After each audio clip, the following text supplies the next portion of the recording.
Hello everyone, I Shivangi Giri welcomes you all in Vandya Granth. आज के lecture में हम देखने वाले हैं क्लास 10 का मेटल्स एंड नॉन मेटल्स। ठीक है, तो आपने अगर एनसीईआरटी खोली होगी तो आपने देखा होगा कि सबसे पहले आपको मेटल्स एंड नॉन मेटल्स के अंदर आपको फिजिकल प्रॉपर्टीज़ के बारे में बताया गया है। केमिकल प्रॉपर्टीज़ से पहले आप तो केमिस्ट्री पढ़ रहे हैं, फिर आपको फिजिकल प्रॉपर्टीज़ क्यों पढ़ा रहे हैं? फिजिकल प्रॉपर्टीज़ से केमिस्ट्री वालों को क्या मतलब है?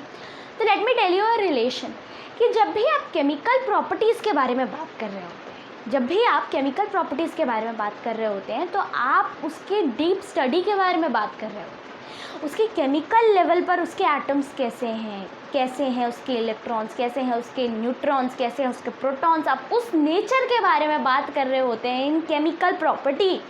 ठीक है, आपको बात समझ में आ रही है? केमिकल प्रॉपर्टी में आप बहुत सारी डीप चीज़ों के बारे में बात करते हैं जो कि हम अपने नेकेड आइज से नहीं देख सकते हैं। हम केमिकल लेवल पर उसकी चीज़ों पर बात करते हैं। ठीक है, केमिकल लेवल पर कि अगर हम किसी भी चीज़ को, अगर हम उसमें HCl डाल रहे हैं या फिर कुछ भी, कोई भी XYZ, हमने कुछ भी ले लिया, A ले लिया, उसमें हम कुछ भी XYZ ऐड कर रहे हैं तो उसके एटॉमिक लेवल पर क्या चेंज आया, हम केमिकल लेवल में उसके ऊपर बात करते हैं। जब भी हम कहते हैं कि पोटेशियम और हाँ ये आपका HCl है, जब भी हम इन दोनों को मिलाते हैं तो हमें KCl मिलता है। ठीक है, हमें ये पोटेशियम क्लोराइड मिलता है और साथ साथ में हमें हाइड्रोजन मिलता है। तो हमारा ये जो पोटेशियम क्लोराइड है वो कैसे बना? वो हमारे केमिकल चेंज के कारण बना। और वो केमिकल चेंज कैसे होता है? वो ट्रांसफ़र ऑफ इलेक्ट्रॉन से होता है। ठीक है, transfer of electron, sharing of electron, covalent bond, ionic bond, ऐसा कुछ होता है, आपने सुना होगा, ये सब चीज़ें बनता है। तो हम क्या करते हैं, हम उस लेवल पर केमिकल प्रॉपर्टीज़, उस चीज़ पर हम बात करते हैं। और ये चीज़ इतना हलवा नहीं होता है, बना देना और लिख देना यहाँ पर हलवा है, लेकिन उस चीज़ को एग्जामिन करना उतना ही मुश्किल होता है।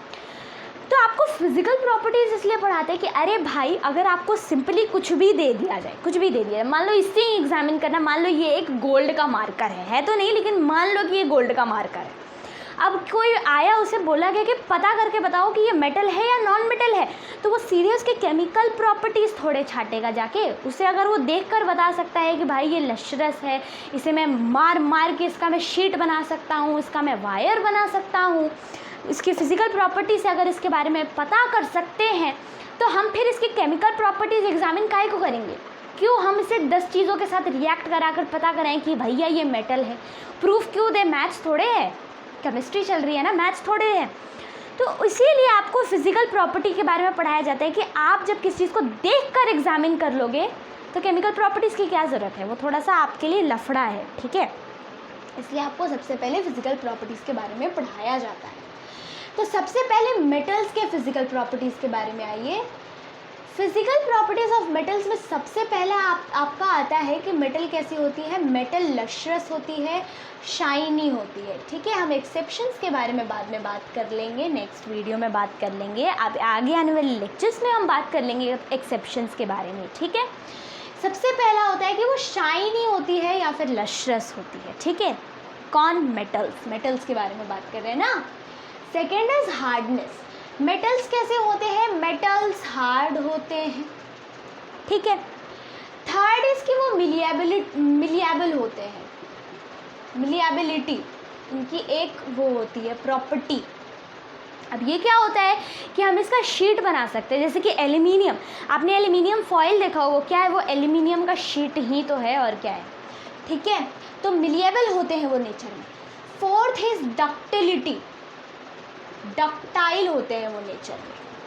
ठीक है, fifth is good conductor of heat and electricity, good conductor of heat and electricity. ये 5 कैरेक्टर होते हैं आपके भैया, किसके होते हैं? आपके मेटल्स के। ठीक है, क्या क्या होते हैं? लश्यर यानी कि वो शाइन शो करते हैं अपने सरफेस पर। हार्ड होते हैं वो। मिलिएबल होते हैं यानी कि हम उसे शीट में कन्वर्ट कर सकते हैं। डक्टाइल होते हैं यानी हम उसको तार में कन्वर्ट कर सकते हैं। जैसे कॉपर है, कॉपर इज़ अ मेटल।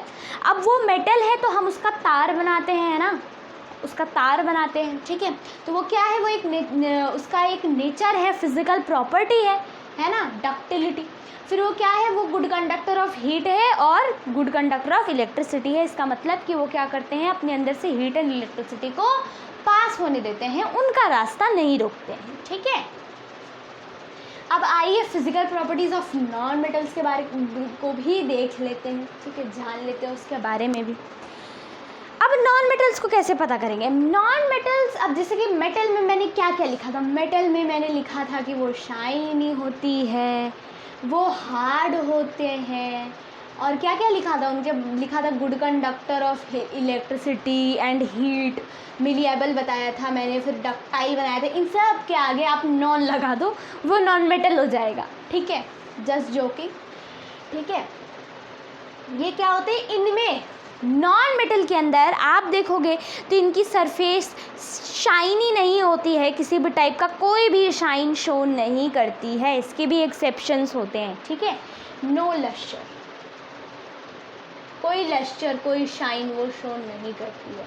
वो हार्ड नहीं होते हैं, जनरली सॉफ्ट होते हैं। मिलिएबल नहीं होते हैं, वो ब्रिटल होते हैं। ठीक है, ब्रिटल मतलब क्या है कि हम उसे काट सकते हैं विद अ नाइफ। ठीक है, वो ब्रिटल होते हैं। ठीक है, एक्सेप्शंस आते रहेंगे। ठीक है, एक्सेप्शंस हैं, कई सारे हैं, but again this is an introduction, तो अब इसमें मैं क्या ही एक्सेप्शन बताऊं, पहले ही लेक्चर में दिमाग ख़राब हो जाएगा, है ना, कि केमिस्ट्री, पता है ना केमिस्ट्री में एक्सेप्शन तो घुसेगा ही घुसेगा, है ना। और उसके बाद क्या है आपका, नॉन लस्टर हो गया, सॉफ्ट हो गया, ब्रिटल हो गया, they are bad conductor of heat and electricity. क्या है, वो बैड कंडक्टर है हीट के भी इलेक्ट्रिसिटी के भी, bad conductor of heat and electricity. तो ये हैं आपके physical properties of non metals. ठीक है, तो बेसिकली नेक्स्ट लेक्चर में हम बात करेंगे about their chemical properties. Chemical properties हम नेक्स्ट लेक्चर में स्टार्ट करेंगे, और इसके एक्सेप्शंस होते हैं कुछ कुछ, वो एक्सेप्शंस भी हम नेक्स्ट लेक्चर में देखेंगे। ठीक है, ये था इंट्रोडक्शन। ठीक है, मैं आपको पहले ही बता दूं कि आप आए हैं ना, तो एक और बात बता दूं कि प्लीज़ भाई रिएक्टिविटी सीरीज़ याद कर लेंगे। रिएक्टिविटी सीरीज़ का मैंने आपको चैप्टर 1 में ही एक शॉर्ट ट्रिक बताया था। चलिए एक और बार मैं आपको एक प्यारा सा शॉर्ट ट्रिक भी बता ही देती हूँ। आप प्लीज़ प्लीज़ प्लीज़ प्लीज़ आप उसका शॉर्ट फॉर्म याद कर लीजिएगा। ठीक है, जिस तरीके से मैं बता रही हूँ, जैसे भी आपको याद हो, पर आप वो रिएक्टिविटी सीरीज़ याद कर लीजिएगा। रिएक्टिविटी सीरीज़ मैंने आपको कैसे बोला था याद करने के लिए, प्लीज़ स्टॉप, पहले मैं आपको लिख देती हूँ। Potassium, sodium, calcium, magnesium,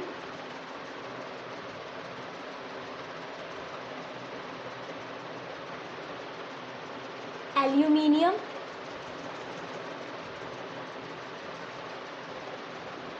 zinc, iron, lead, hydrogen,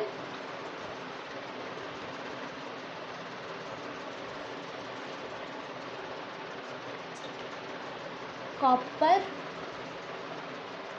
mercury, silver, gold, platinum. तो ये होती है आपकी रिएक्टिविटी सीरीज़।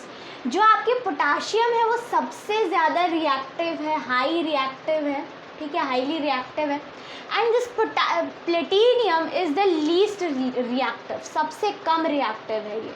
ठीक है, सबसे कम रिएक्टिव। पोटेशियम एंड सोडियम आपकी एयर में ही रिएक्ट कर पाएगी, whereas platinum and gold ये तो मुश्किल से, गर्म पानी में भी बिल्कुल मुश्किल से रिएक्ट करेंगे, ये तो करेंगे ही नहीं, छोड़ो इनकी तो बात ही छोड़ दो। ठीक है, गोल्ड के और प्लेटिनियम के गहने क्यों बनवाते हैं, क्योंकि वो रिएक्टिविटी सीरीज में सबसे नीचे पधारते हैं भाई। इतनी जल्दी से वो किसी भी चीज़ से, एयर से, वाटर से, किसी भी चीज़ से रिएक्ट ही नहीं करेंगे इतनी जल्दी से, है ना। इनकी मेल्टिंग बॉइलिंग पॉइंट भी हाई होती है, इसलिए हम इसके गहने बनाते हैं। एक एनसीईआरटी का क्वेश्चन मैंने आपको अभी करा दिया। ठीक है, पोटेशियम, सोडियम, अब इन सब में भी तो लस्टर होता है, अब इन सब के क्यों नहीं बनवा रहे हम ऊपर, क्यों हम इनके ही क्यों बनवा रहे हैं, क्योंकि ये क्या है, ये लेस रिएक्टिव है, ये बहुत कम चीज़ों से रिएक्ट करते हैं। आप देख लो एल्यूमिनियम भी रिएक्ट कर ही जाता है, क्योंकि देखो आप इन सब से कितना ऊपर आ रहा है एल्यूमिनियम, एंड ये सब कितने नीचे आ रहे हैं, है ना। ठीक है। पोटेशियम क्या है, सबसे ज़्यादा रिएक्टिव है। वो क्या करेगा, वो मैंने आपको चैप्टर 1 में अच्छे से बताया था, इन सबको क्या करेगा, डिस्प्लेस कर पाएगा, वेयर एज इन सब में से कोई भी पोटेशियम को डिस्प्लेस नहीं कर सकता है। ठीक है, तो भाई प्लीज़ विनती है आपसे कि आप लास्ट लेक्चर आपने चैप्टर 1 का देखा होगा, तभी आपको पता होगा। चलिए मैं आपको शॉर्ट ट्रिक भी बता देती हूँ। पोटेशियम से याद रखेंगे आप प्लीज़, सोडियम से याद रखेंगे आप स्टॉप, कैल्शियम से आप याद रखेंगे कॉलिंग, मैग्नीशियम से आप याद रखेंगे मी, एल्यूमिनियम से याद रखेंगे ए, जिंक से याद रखेंगे जेब्रा, आयरन से याद रखेंगे इंस्टेड, ठीक है। लेड से याद रखेंगे लर्न, हाइड्रोजन तो आप याद रखेंगे हाउ, कॉपर एंड मरकरी को एज इट इज़ आप कॉपर ही याद रखेंगे, copper and there is mercury, आप कॉपर मरकरी को एज इट इज़ याद रखेंगे। सिल्वर को आप याद रखेंगे सेव्स से, सेव्स। गोल्ड को आप एज इट इज़ गोल्ड से ही याद रखना, एंड प्लेटिनियम को भी एज इट इज़ आप प्लेटिनियम से ही याद रखना, ठीक है। तो ये है आपका शॉर्ट ट्रिक, ठीक है, रिएक्टिविटी सीरीज़ याद करने का। एंड इस चैप्टर में प्लीज़ बहुत रिएक्शन है, तो रिएक्टिविटी सीरीज़ प्लीज़ याद से आप याद कर लीजिएगा, ठीक है। नेक्स्ट लेक्चर में हम बात करेंगे about the chemical properties and the exceptions, जो मैंने आपको बताने हैं, ठीक है। पहले लेक्चर में मूड ख़राब नहीं करना चाहती थी एक्सेप्शन बता के, इसलिए एक्सेप्शन लेकर नहीं आई आज के वीडियो में, ठीक है। तो मिलते हैं नेक्स्ट लेक्चर में, till then stay connected, thank you very much.